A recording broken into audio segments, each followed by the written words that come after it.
welcome to our group meeting for container security. And to kick it off, we've got a number of items to demo. Tiago, do you want to talk briefly to what Alan posted in here? I don't, because I haven't seen the demo, but I do know the feature. Did anybody actually watch it? I watched part of it. I did not finish the video yet, though. Yeah. I watched it. It looked pretty good. One thing in particular is that the analyzer right now can only take one filter, so if you want to filter by a specific container or a specific namespace, right now the analyzer only takes one at a time. But the policy can have multiple.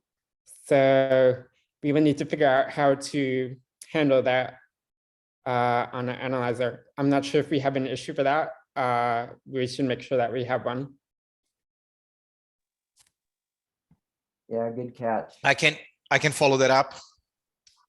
Thanks, Brian. I'll do that once I watch the video.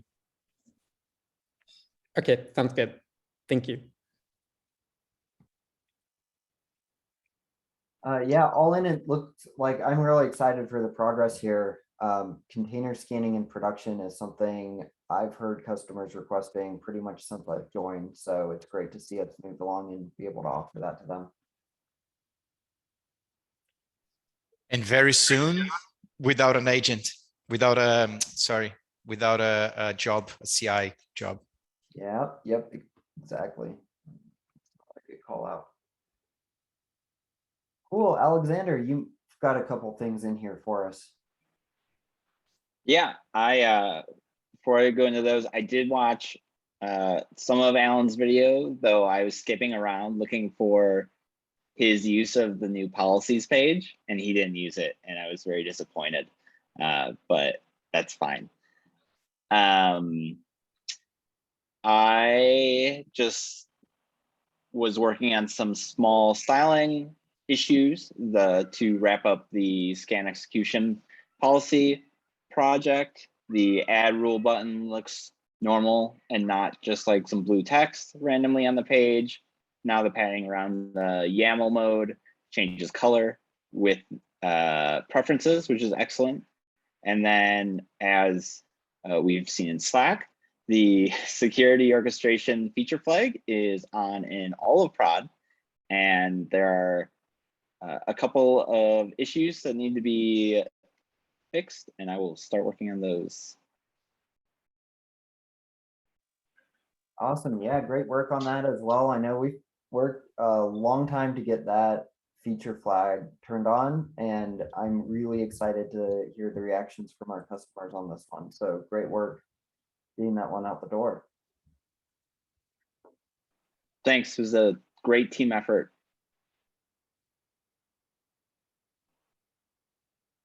Lindsay, I think you're up. Oh, in addition to my yay celebration, the item that was added for planning breakdown, this just came up in conversation with Sam and I in our one-on-one earlier, looking forward to the upcoming work to add the vulnerability tab for cluster image scanning. And Alexander's already answered here, async, so we may not need to talk about it too much. There's no additional work that needs to be tracked in issues that has not been discussed yet, as far as you know, Alexander. These items that are all listed here that Sam mentioned to me, these, as far as you know, are already all covered. The ones that don't have links next to them, I am not sure where those issues are, but I would love to see them. But yeah, this seems like everything. So I just wanted to make sure that we were correctly mapping the back-end front-end dependencies for this one.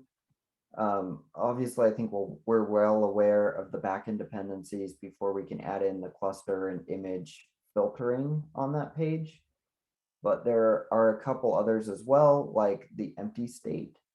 So if you don't have any, what does that empty state show? I think the designs had it pointing, directing the user to go create a new policy. But if the backend doesn't support creating a new policy for cluster image scanning yet, then obviously we're directing them to the wrong place. So, we need to make sure that we do that before we have that empty state, or that the empty state points them somewhere else as an intermediate step. And then number 3 is, right now we can connect. So there are 2 ways to connect a cluster to GitLab. You can do it with the certificate connection method and the agent connection method. Correct me if I'm wrong here, Brian or Tiago, but I think right now we only work with the cluster connection method. We haven't added support for the agent yet. And so that may be a dependency for some front end work as well. It depends.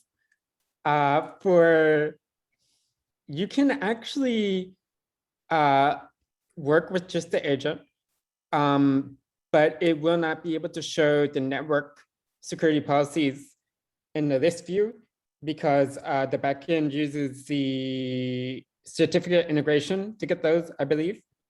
But the scan execution policies should work without an agent. Those don't require an environment at all. Right, this would be for the cluster image scanning specifically. Oh, right. So I'm not sure. I think you're right, Sam. I think you do need the certificate. So even if you don't, of the situation that Brian is describing is a bit it's a bit wonky, isn't it? So we shouldn't call it like we support it. The analyzer works without a certificate integration.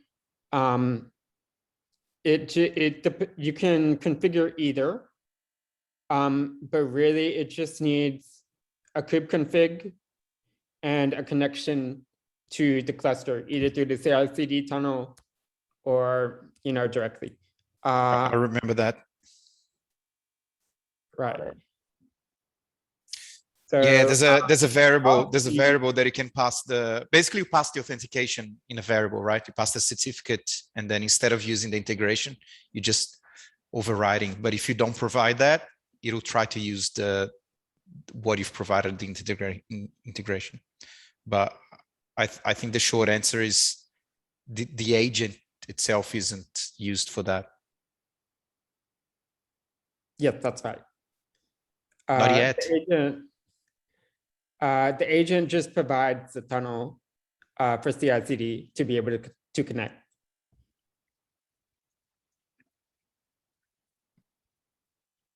And for those who don't know why the tunnel's there, is that if you imagine the Kubernetes API, it's not exposed to the internet. If GitLab tries to talk to it, it won't find it. But what happens is the agent is running in that environment, so that connects out to GitLab, and now GitLab has a path, has a channel open to talk there. And parentheses. Right. Okay, so yeah, that makes sense. And I know in the future we're planning, I think it's like iteration 3, we're planning to fully support the agent, where we're having the agent send those vulnerabilities directly back to GitLab. But anyway, that may impact the front end a little bit as well. That's probably less impactful than items 1 and 2, but it's something to think about when we start developing the security tap on the view of the agent cluster itself.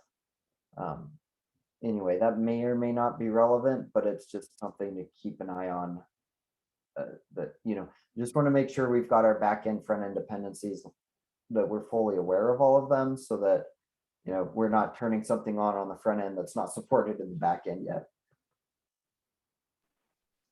Yeah, we the front end has not started even planning breakdown on the vulnerability details, the security tab, because we know that there's a lot of backend dependencies there. We're solely focused on the vulnerability report, which is much easier. Okay, so yeah, that would just be number 1 and 2. And yeah, if we don't have a link for that number 2 already, we should make sure to track that as a potential blocker and link the 2 issues, the back end and the front end one, so that we don't lose sight of that dependency there. Yeah, definitely. And I think it's already been stated that the operational vulnerabilities tab can ship without filtering by cluster or image. But we are aware of it.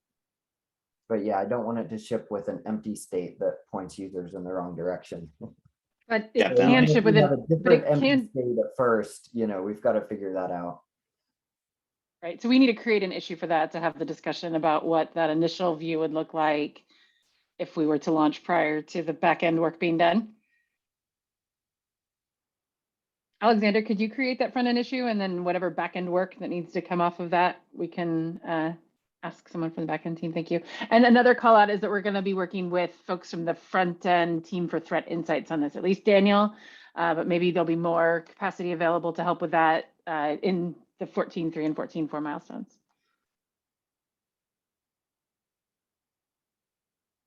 All right, and then for our last topic here, I just wanted to talk a little bit more about the authentication token that's being used for cluster image scanning. I know I talked about that previously, and Brian, it looks like you answered some of my questions async, but it would be nice if we can get it to a point where we're not relying on a token being passed through the CI pipeline. And I know we can't get away from that for clusters that are connected with the certificate method, but for clusters connected with the agent method, if we can avoid sharing that with the pipeline at all, that would be ideal. But I'm not sure. I understand where we're at today. What I don't understand is where are we headed, and what security precautions are we going to have in place by the time we're done with this and ready to move it out of alpha? Yep, so I can answer that. Right now today, we have them configure a kubeconfig file in our CI/CD variables, which contains the credentials.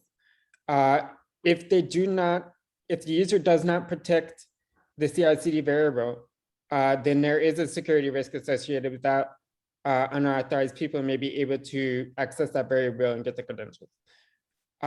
When we have the GitLab agent version, we will no longer require credentials because the GitLab agent has a service account in Kubernetes.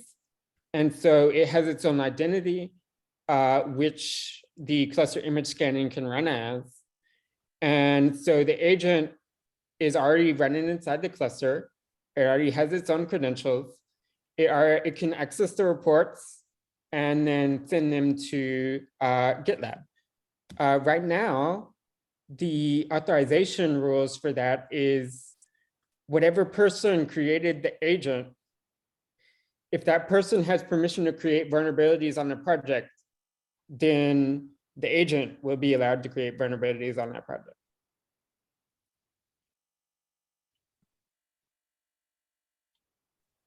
Got it. Yeah, that seems like a much better setup. I think we'll have to document that when you install an agent, then that you're going to want to have it be some sort of GitLab admin or like a bot user or someone that has permission to all of the projects, so that you don't have to install multiple agents into a cluster potentially to get the right permissions. But yeah, that sounds like a much better solution. So thanks for describing that. I thought we were headed in that sort of a direction, but I just wanted to confirm it. The security implications of putting secrets in CI/CD variables are well understood and well documented. The attack vector there is, if there are two flags, one, you hide it. So if it prints on the console, it gets redacted. And the second one is you can only run it in protected branches. So you need both to make it more secure, but it's not impossible. So for example, somebody could fork the project and sneak in a print or a save or push that somewhere. And if a maintainer, someone who has access to a protected branch, merges that, then your secrets will be exposed. This is not unique to to the cluster image scanning job. But as Brian described, that doesn't exist on the agent. So it's one of the advantages for organizations who have a more sensitive risk profile. They'll definitely prefer that. Okay. Yeah, that makes sense. And what I said is correct, right? Like we're not going to be able to get away from the CI variable for certificate connected clusters. No, if yeah. Yeah, I thought that would be the case, but So the general idea is that if you're using the certificate integration, you're pooling the vulnerabilities. So it's GitLab connecting there via a worker and pooling the vulnerabilities out. If you have an agent that's already running in the cluster and that's pushing it into Right. GitLab. Okay, yeah, that all makes great sense. So thanks for clarifying that. I think that's going to be the big key thing that's going to let us move this out of alpha is when we have support for the agent so that there's no longer that risk of exposing the secret in the CI pipeline. And I get that protecting it and making it hidden provides an added layer of protection, but at least the few customers that I've talked to about this, they are concerned with that. And so I think that's going to be the defining feature that moves this from, from alpha to GA.